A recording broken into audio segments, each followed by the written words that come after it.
Shannon here from Tesla and Chill. We are on our way to go shopping today, and on our way we are going to talk about the differences between autopilot and full self-driving. So let's hit the road. So there's been a lot of discrepancies and even different videos on YouTube and forums as far as what they are and what each can do.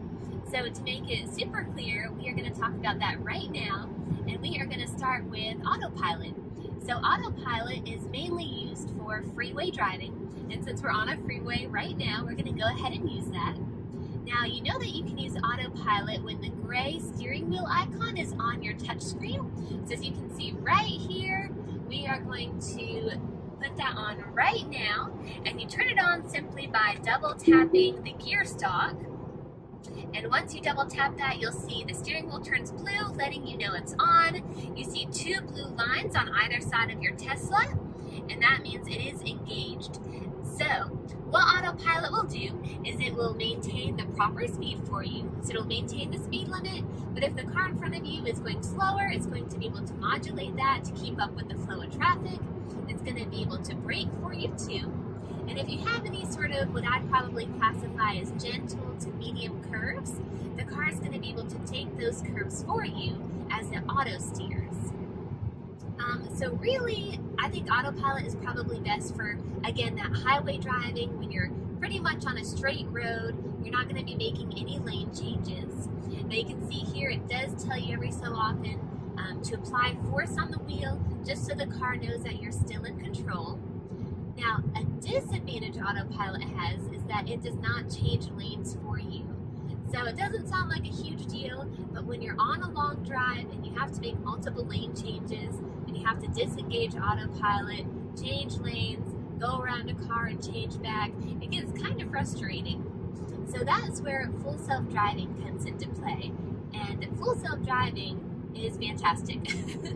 So full self-driving is basically going to do everything autopilot can do and more. So one of the great things about full self-driving is, of course, it will be able to change lanes for you, and it can do it either automatically or it'll tell you that it needs your confirmation to do so. So let me rewind for a second and kind of walk you through our process of when we bought our car.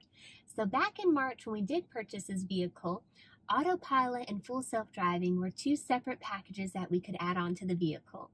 So we added on the $5,000 autopilot option, and we weren't quite sure what the full self-driving capabilities entailed, so we decided not to add that package.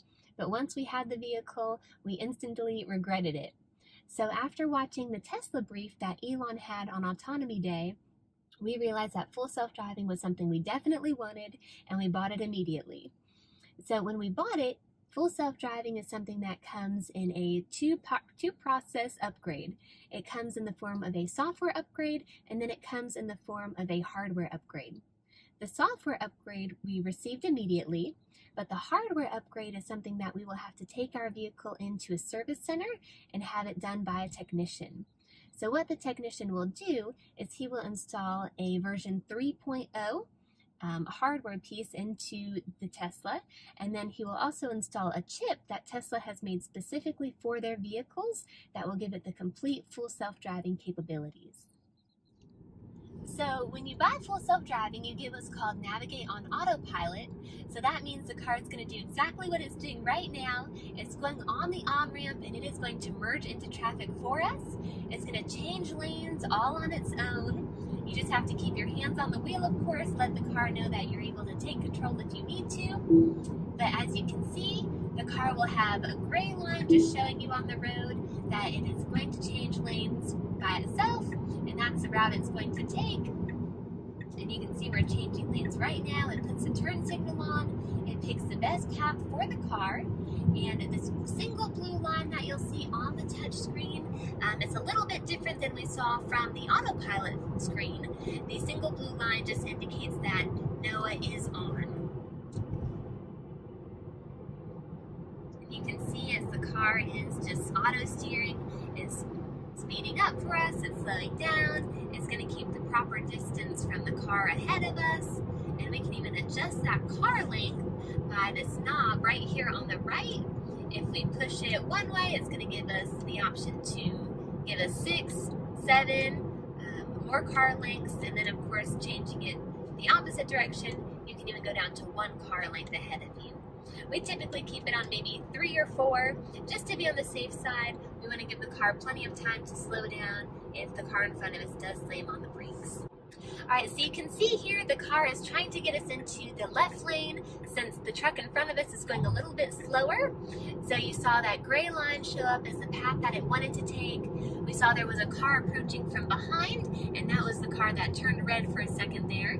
That was the car letting us know that it's not going to be able to do that lane change simply because it would cause an accident. So it waited until that car passed, until there was a safe route for the Tesla to take, and then we changed lanes.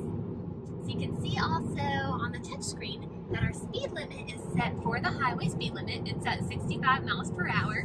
And before, when we were behind the truck, it was varying from like 55 to 57 miles per hour.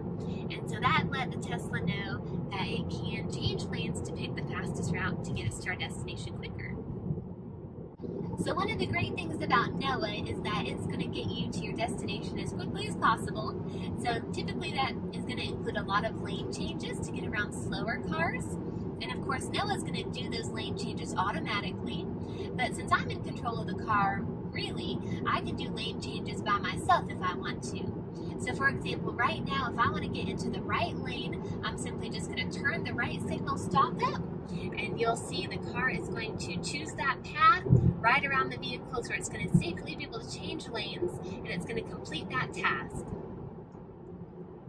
Alright, and now that I'm done being in the slow lane, I want to get back to the middle lane here. I'm going to turn my turn signal stalk all the way to the left and go right back where I was. Another feature that FSD offers that is actually super cool is the summon feature. So right now the summon feature allows you to bring your car forward or reverse it just simply by touching a button on your phone in the app.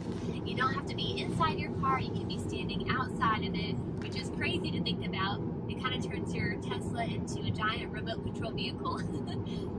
But you might wonder, why would you need that feature? Why would you just want to bring your car forward and backward?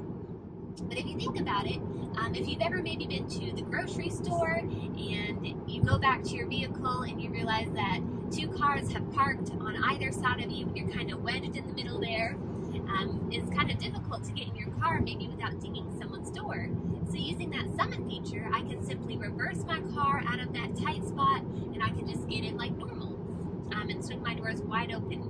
But the feature that I'm super excited about that Tesla's going to be rolling out pretty soon is the Enhanced Summon. Now the Enhanced Summon is going to be super different just in terms of the capability it allows the car to do. So Enhanced Summon is going to allow the car to come to me.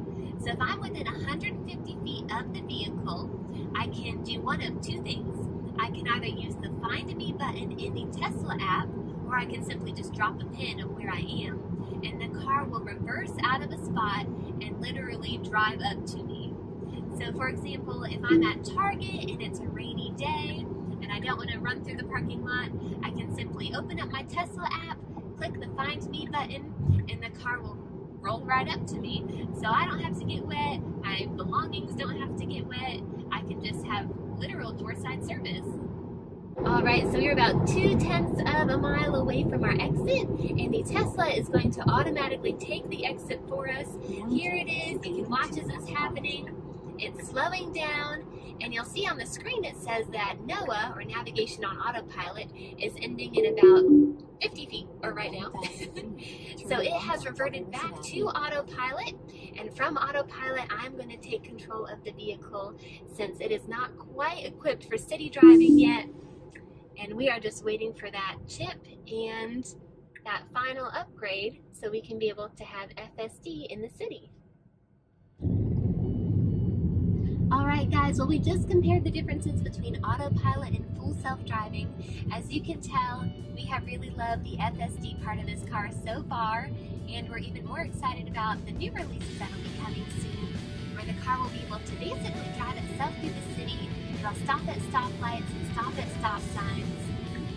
But even more so, we're actually thrilled about the fact that this car is an investment in our future. Like Elon said on Autonomy Day, with FSD and the capabilities of Teslas, these are really an asset to the owner, and they're only continuing to appreciate. Whereas a standard car, once you drive it right off the lot, it starts to depreciate immediately. But if you've liked the videos that we've been making, go ahead and hit that subscribe button. If you have any ideas or something you'd like us to do with the car, go ahead and drop us a comment.